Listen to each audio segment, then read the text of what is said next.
early days, there were plenty of leads, but there was no great lead. People have asked me sometimes, was there a point where y'all knew who did it, but you couldn't prove it? No. When I was involved, that point was never reached. There was never a time where we thought, this is the person, we just don't have enough to charge. But there was so much physical evidence at the crime, and the crime had been found so immediately after it had been committed, that it's the sort of thing that experienced law enforcement officers, experienced investigators all believe, well, this is going to be solved really quickly. And normally it would be. Early on, I would have said, well, it's surely somebody local, because who would know to be out there? Why would you be out there? Why would you even expect to find any other human beings out there in February?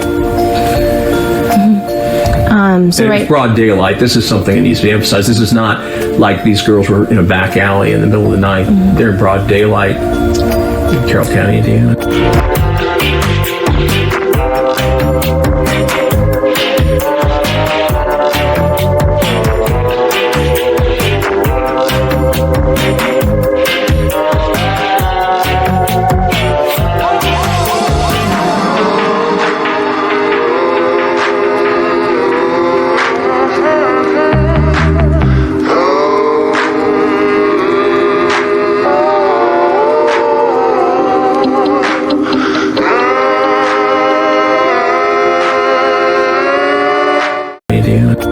It's shocking to me that it hasn't been solved today. In today's world, we have cell phone evidence and we have DNA evidence.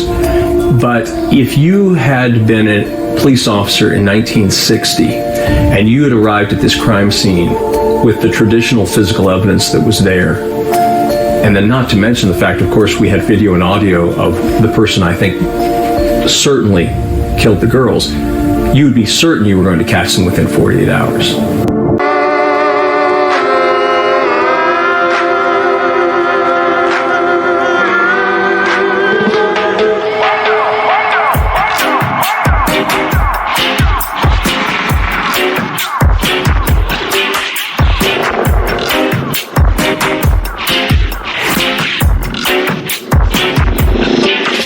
You had been a police officer in 1960 and you had arrived at this crime scene with the traditional physical evidence that was there, and then not to mention the fact, of course, we had video and audio of the person I think certainly killed the girls, you would be certain you were going to catch them within 48 hours.